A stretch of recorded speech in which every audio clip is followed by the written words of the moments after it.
How many crews do you typically run? Do you bulk up on big jobs and split up on small jobs, or do you always have like... Typically, so back 8-9 years ago when I was picking out 12-14 guys, I was going 3-4 guys a job, and I quickly found out that you're having a lot of guys spectating or watching or Snapchatting or whatever, and also drive time. And so it's like, you know what, I had a crew cab truck then, so all my trucks now are just 2 people, and so just keep it that way only 2 guys can ride in them. And so they're all 2-man jobs. Sometimes we'll split up in 1-man crews. For bigger projects or for floating from job to job or commercial job, we'll all team up on that project.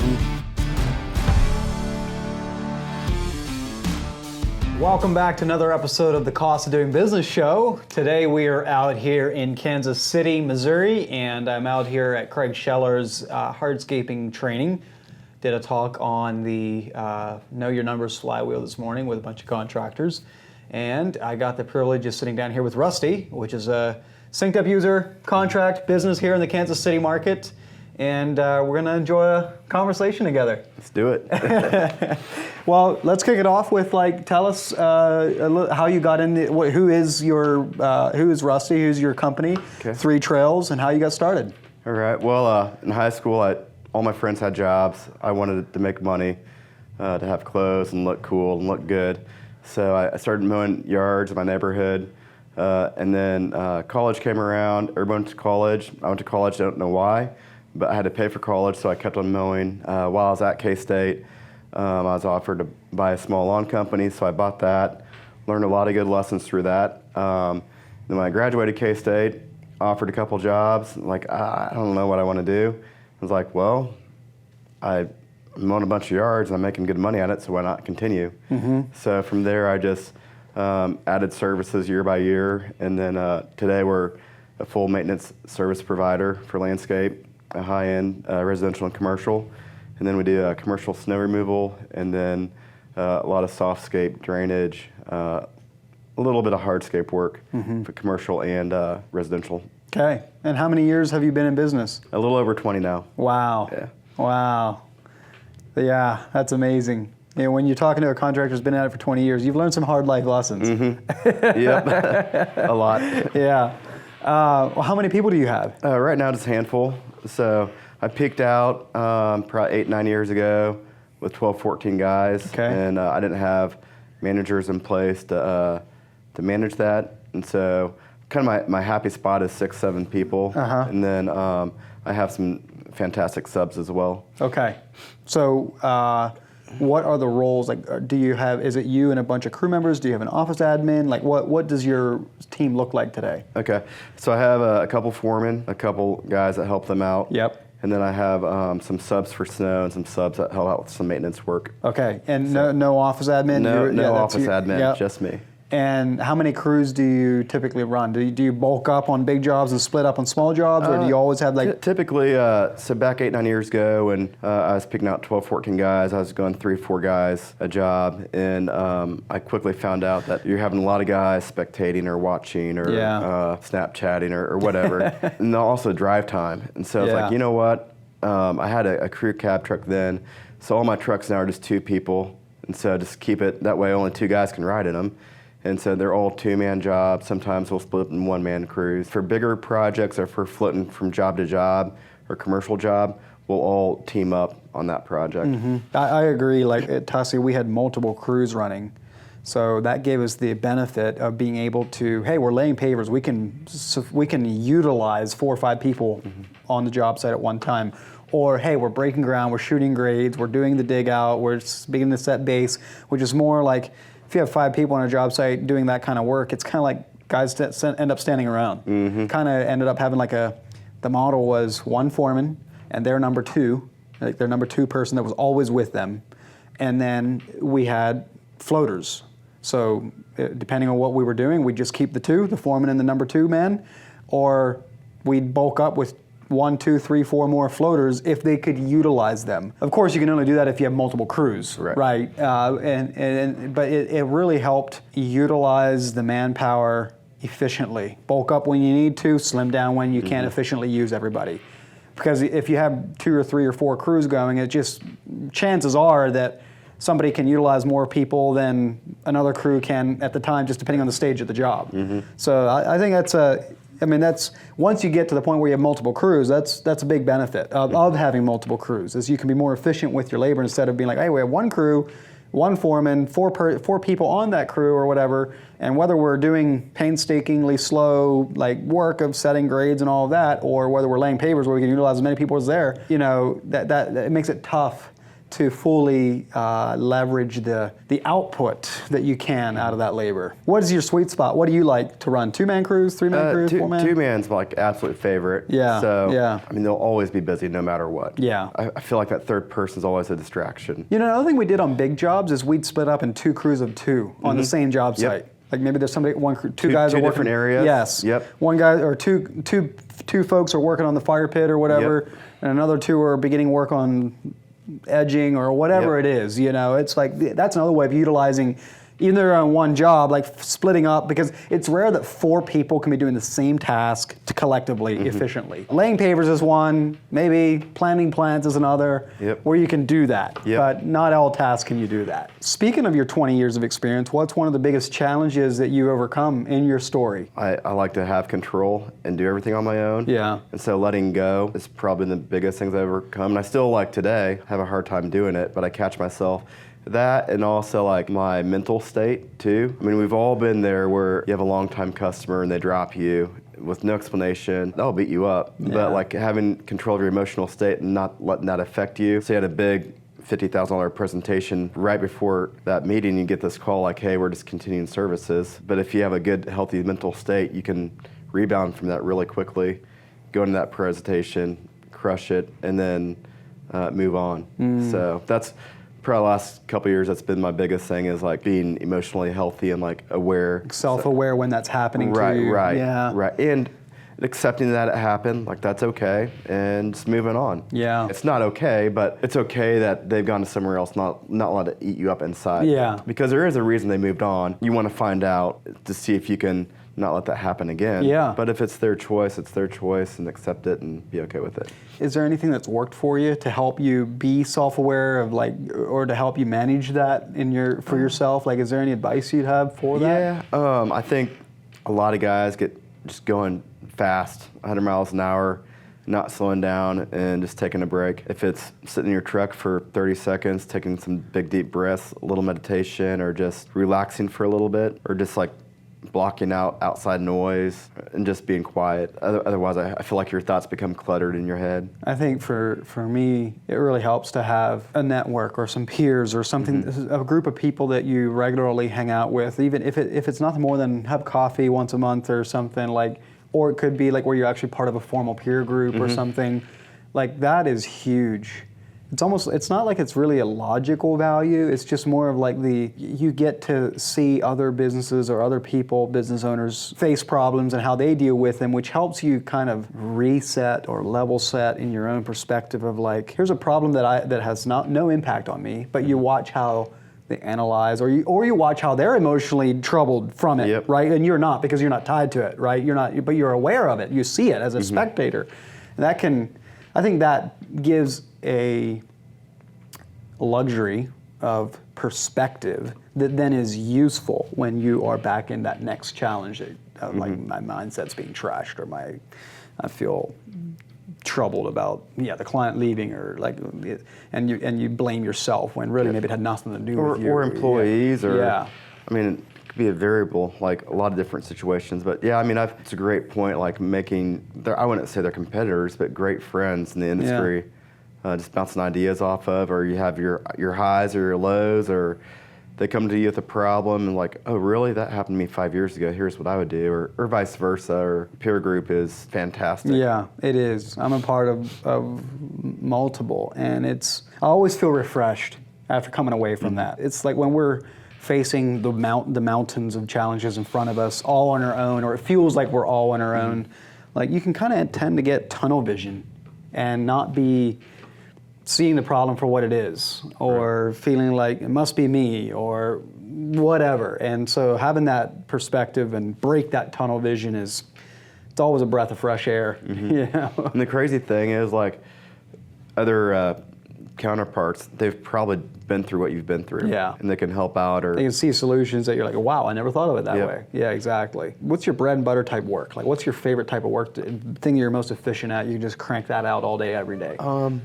I'd say snow work, but we're in Kansas City, so it's 75 one day and 25 the next. My other, probably softscapes, drainage, lighting, hardscapes. We do an excellent job. I would say we're not very fast at it, but we do a fantastic job at hardscapes. Softscape and drainage would be that'd be my wheelhouse. Yeah. What's the best advice you've ever been given in business? Probably get a consultant. I mean, they've probably been in your shoes or know 100 other guys that have been in your shoes, but they'll help you with everything from financials to HR to things you need to look at when hiring a CPA or accountant, bookkeeper, and so on. So I'd say a consultant's probably the best person for advice. Do you have a story of how consultants helped you? Yeah, so I went to a workshop, probably 2017. Is basically what SynkedUP does, but on a pen and paper type deal. It was a 4-day workshop, but they went through all your revenues, your hours, your overhead costs, your equipment recovery cost, basically the guts of your business. Through that, you found out like what you should charge for service, where your labor rate should be at. The biggest thing I learned from that was like no company's the same.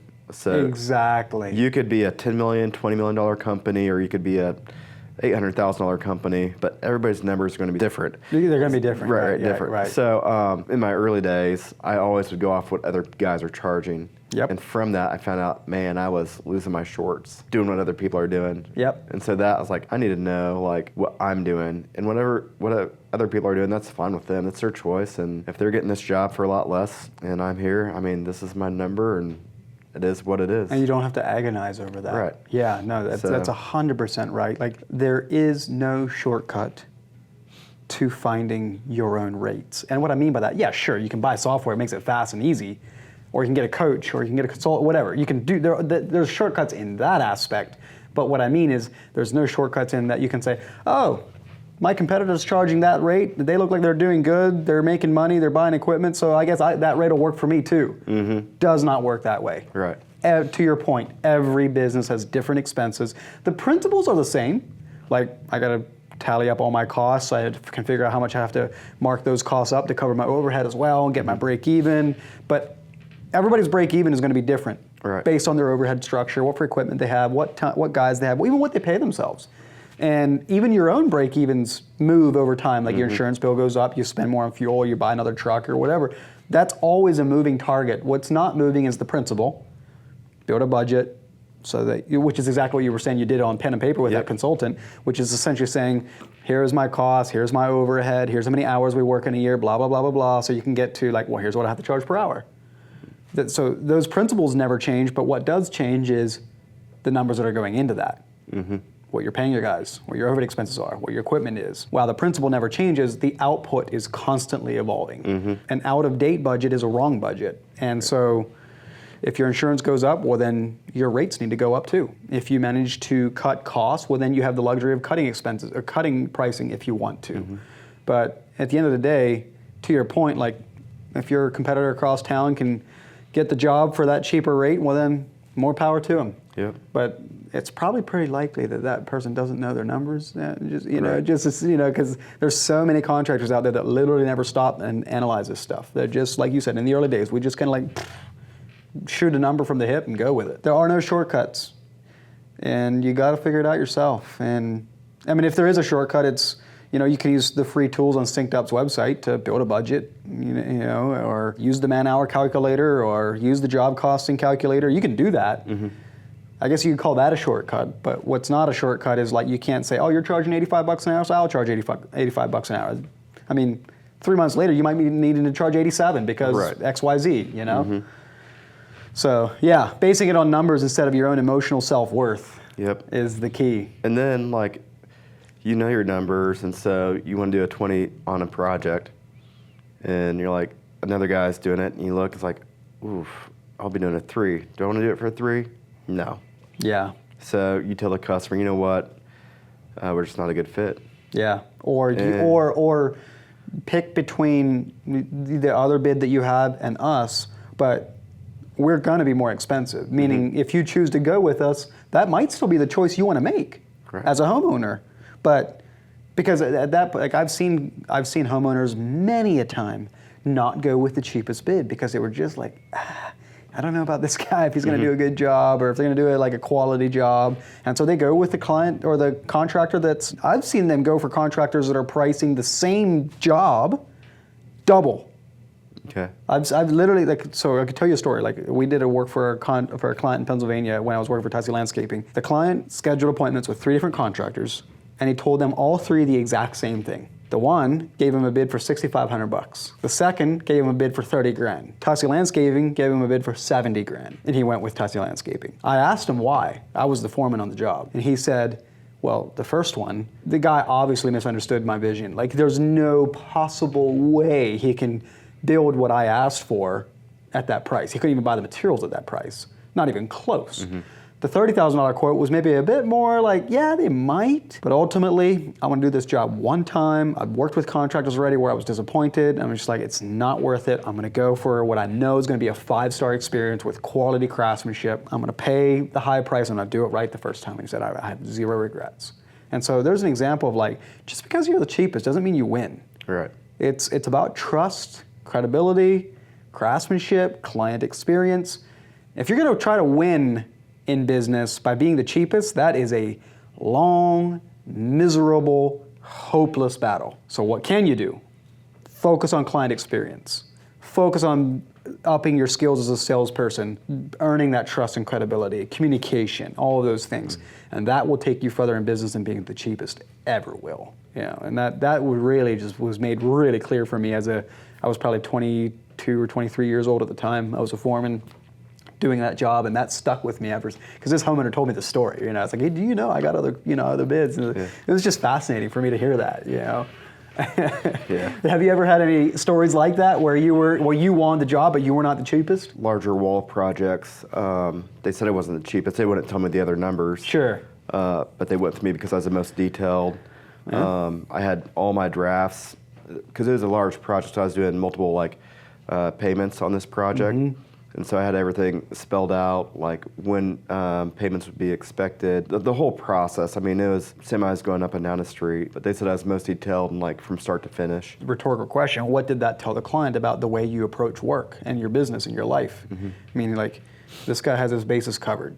T's crossed and I's dotted. This guy is communicating and giving me information and answering all my questions before I even had a chance to ask them, which builds a beautiful client experience.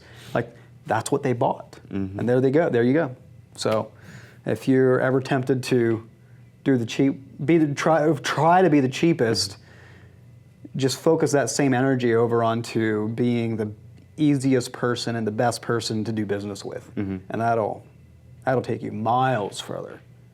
I've seen it. If you go back to the first season, what would you do different and why? I would have set better boundaries with work hours. I would maybe gone 7 to 4. Are you married?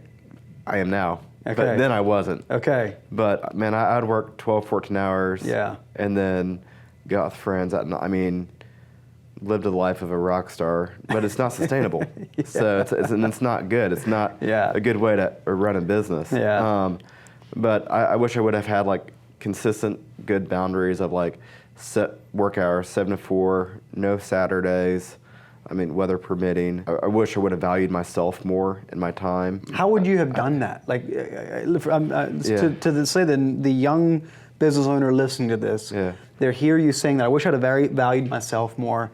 What would you have, practically speaking, what would you have done differently to do that? It's going back to money. I think a lot of guys get in landscape because it's fun, it's creative, it's dirty. You make something where a bomb went off into something beautiful. Yeah, right. It's rewarding. Yeah, and people want it, they desire it, and so they're happy when they see the end product. That is satisfying for me. So I didn't know my value, and then I didn't know, or worth.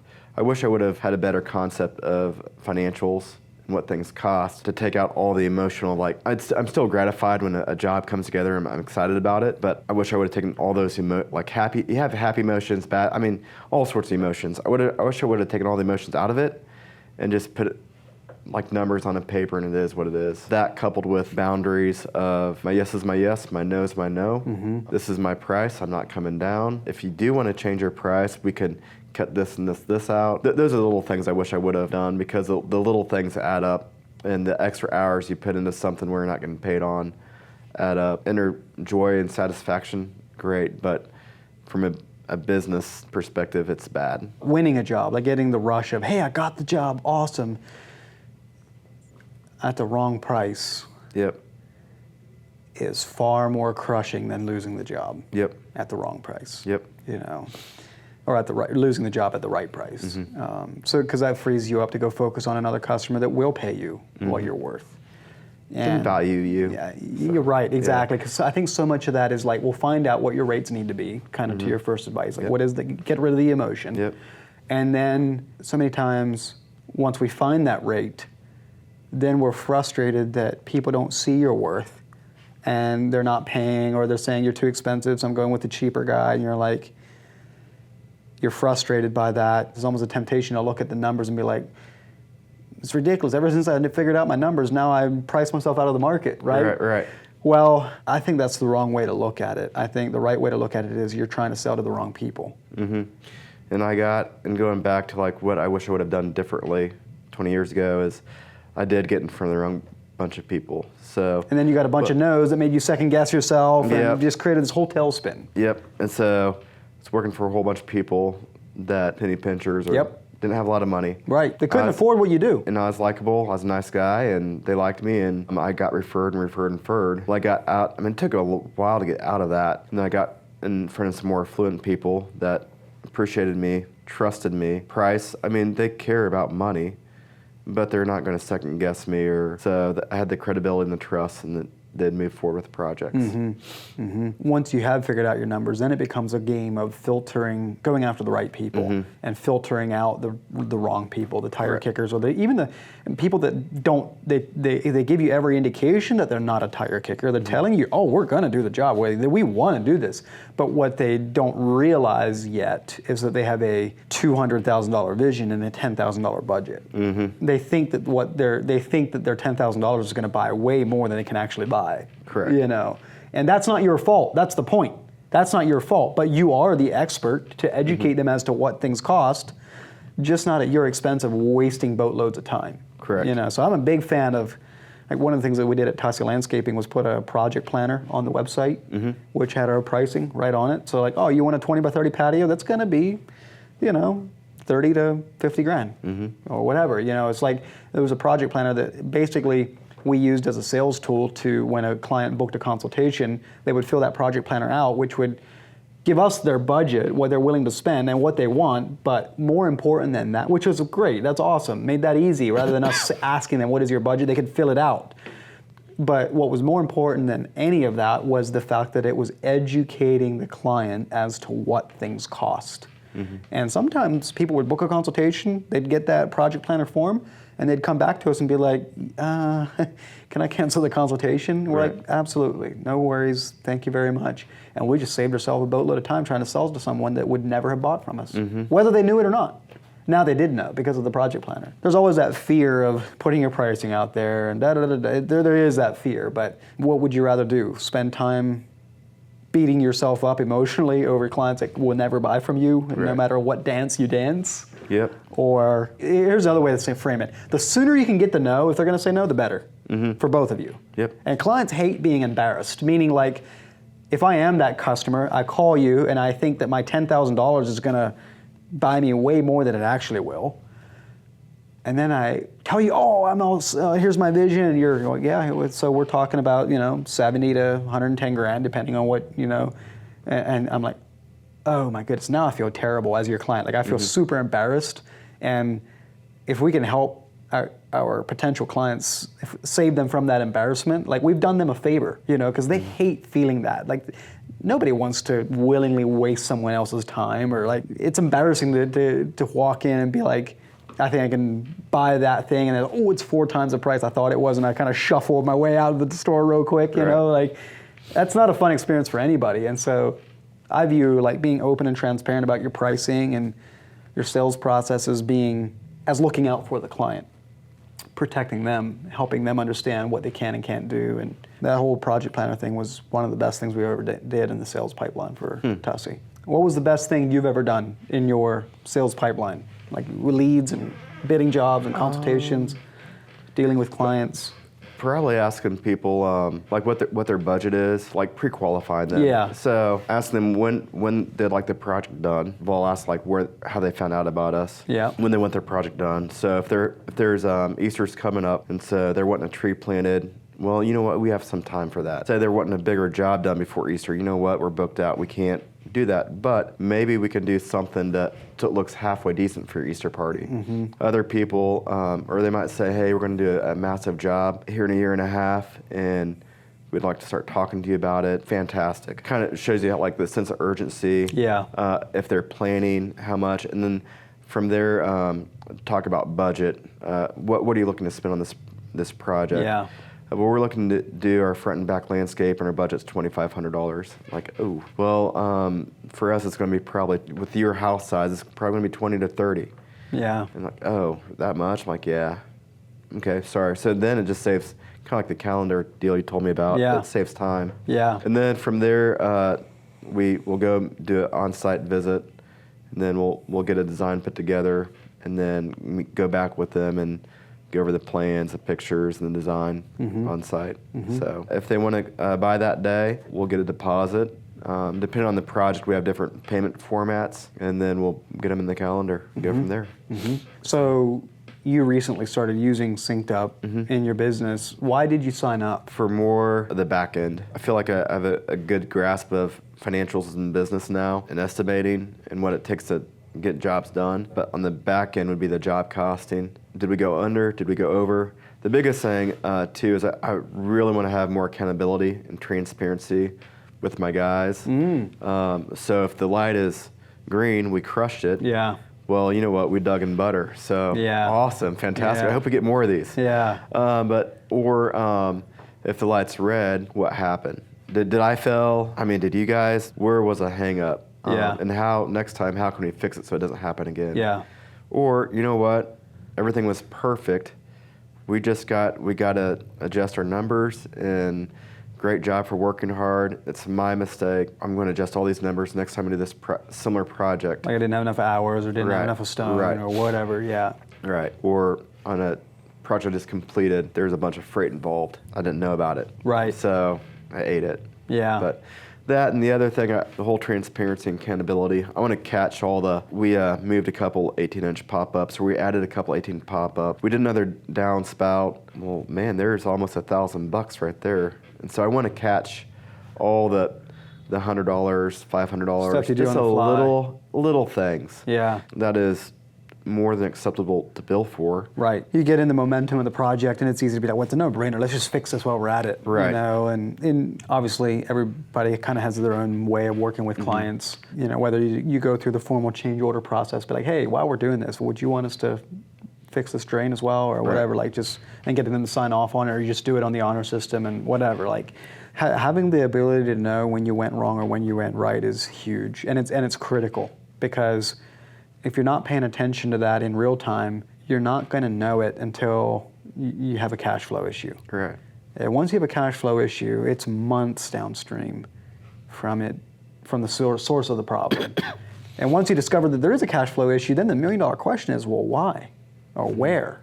Or what? Like I said, you're months downstream from the issue, so it's really hard to nail that down. And the other thing too, like I tell younger guys, listen to this too, like, man, it can happen so quick. I've been there. I mean, you can work hard for 3 or 5 years and then get so busy, it's just, you have nothing. Yeah. So like knowing the back end better, I've gotten better at it, but synced up, full transparency, accountability, be able to correct things. And also, I mean, with the catalog of DRAC, quicker turnaround time with bids, just making things easier. That's another whole topic, quote turnaround time. I argue if you can get your quote turnaround time to same day, you will win more jobs than being the lowest price ever will. And there's just so many different angles to leverage things in your favor.